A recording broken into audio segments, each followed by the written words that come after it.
This is Tyrone King, your candidate for Fort Worth City Council District 8.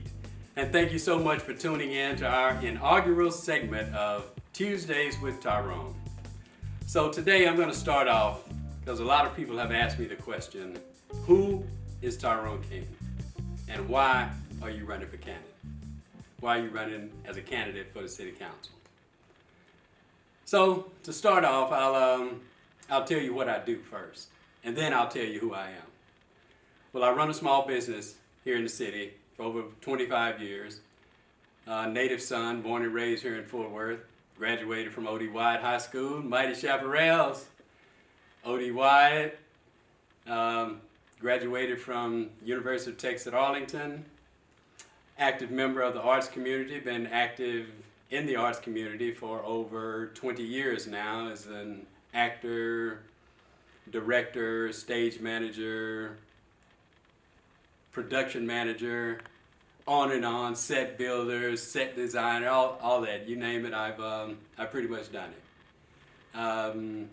Girl dad, take care of my elderly mother. So that's what I do. But who is Tyrone King beneath all of that? But first of all, I'd have to say that I'm a man of deep spiritual belief.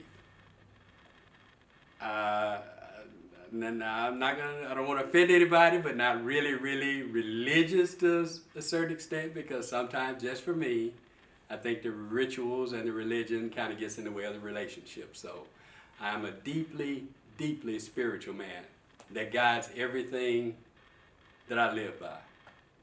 Now, it wasn't always like that, because for a large part of my life, I didn't believe in God at all. And I'm talking about from an early age, like 7, 8 years old. I mean, it's a long story. It's another story for another day. But yeah, I didn't believe in God, and I lived my life accordingly. You know, started a little side hustle in high school, and now let me slow down. I started my little side hustle because I got laid off my full-time job. I mean, who the heck gets laid off in high school? This dude right here.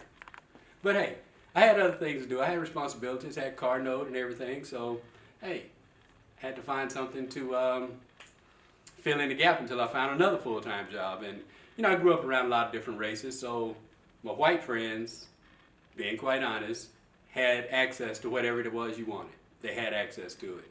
Had so much access to it that you get it really cheap. So I would get what they had really cheap at half price and then sell it to my black friends for a price. Amazon. That's it. Amazon. I was the Amazon of the 80s. Man, if I'd only known. If I had only known. Fort Worth. I'm sorry. I had a flashback, Fort Worth. I'm sorry. But yeah, so along with that, you know, I was 17. So I started drinking, smoking weed, fraternizing with the ladies. And for that, I was going to hell anyway. So, you know, yet another reason not to believe in God and church. Well, I wasn't going to hell because I did those things. I was going to hell because I didn't go to church and do those things. Because 97% of people I did those things with were people that went to church, you know. And their philosophy was, as long as you go to church and pay your dollar, then it's okay to do all those things. Well, I didn't see it like that. I felt that if I was going to go to hell, I wasn't going to hell through the church. There's a lot of other ways to go. That wasn't going to be it. But you know, all of that started to change when I was in my early 20s. I guess I was 21, 22 years old. And God revealed himself to me in such an amazing, supernatural way that I had no choice but to believe. I mean, because what happened was so surreal, so out of this world. I could have very easily said it didn't happen. As a matter of fact, it's a long story, another story for another day. But when I started to believe in God, I was in the stall of a women's restroom. I know, don't judge me, because you never know. But like I said, what happened was so supernatural, so out of this world that I had no choice but believe it. Now, you know, I was grateful for what happened. Don't get me wrong, but if I had to choose a place or a time to believe in God, that wouldn't have been it. I guarantee you that wouldn't have been it. But so I could never deny that fact. He made sure that there wasn't just one woman, there was two that witnessed what happened. So like I said, it was so supernatural, so surreal, but I can tell you right now, like I said, if I was going to choose a time or a place to believe in God, that wouldn't have been it. I guarantee you that wouldn't have been it. But what that let me know is he'll meet you where you are. He'll come to where you are if that's what you're willing to do. So anyway, from that moment on, I started to believe in God. Now, I didn't quit my little side hustle right away because I still needed the money, but I did it with more love and compassion. I gave everybody a cut across the board. So anyway, from that moment on, I knew that there was a relationship between God and man.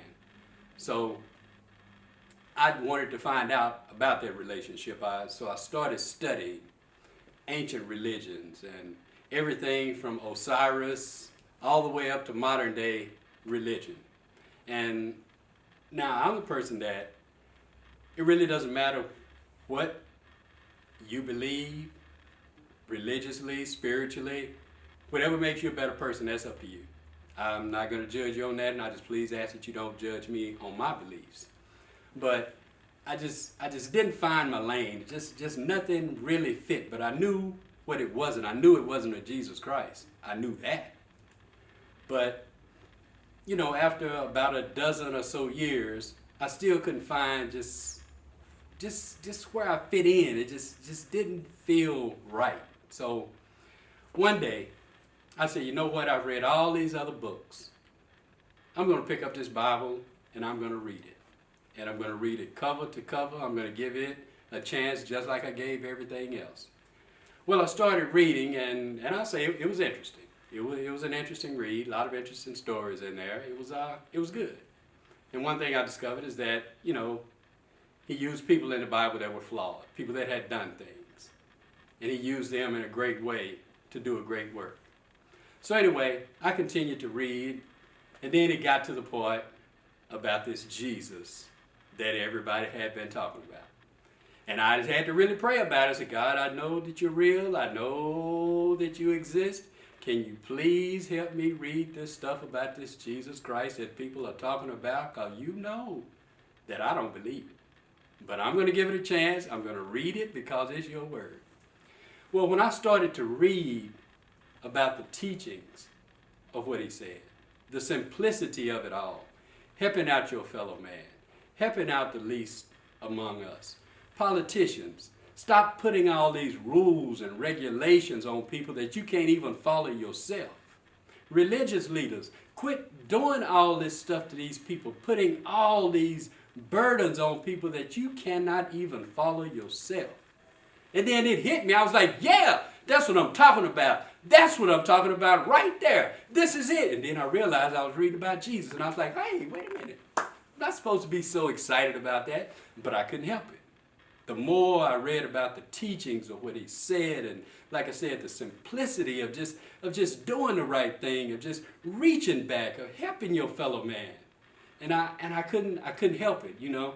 I started reading early in the morning, late at night. You know, I wanted to know everything about it. Now, this one particular morning, it was about 4 o'clock, 4:30 in the morning, and I went outside.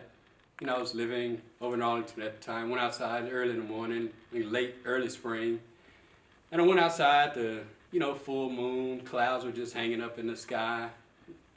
Leaves were just getting on the trees for the first time. A little creek down behind my house. I could hear the water rustling through there. And I started thinking. I was like, how did those trees know that it's spring? How did they know that it was time for the leaves to come on? How did the creek know that it was spring? Just 2 weeks earlier, it was iced over. And I just stood there and I reflected and I thought about the things that I'd been reading. And I just said, you know what? There's something bigger going on here. And whatever it is, I want to be a part of it. So I remember putting my coffee on the top of my car. And I just looked up into the sky. Yeah, forgive me, Fort Worth, I'm sorry. And I said, God, I believe that Jesus is your son. I believe that he died for sinners like me. Would you please allow him to just come into my heart and be the head of my life? And Fort Worth, it's like the whole host of heaven started to rejoice. It's like they were flapping their wings and rejoiced because this one sinner had came to God, because the clouds started to move and the leaves started to rustle in the trees, and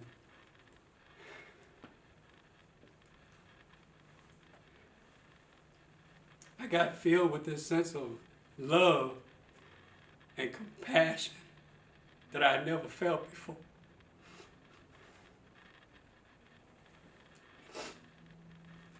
And I stood there with tears running down my eyes.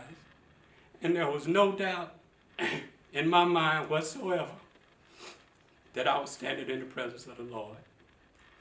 So anybody else can believe whatever they want to. But as for me, I'm going to serve the Lord. So shortly after that, I went and joined the church, got baptized for the first time, and that started me on my journey that brought me here today.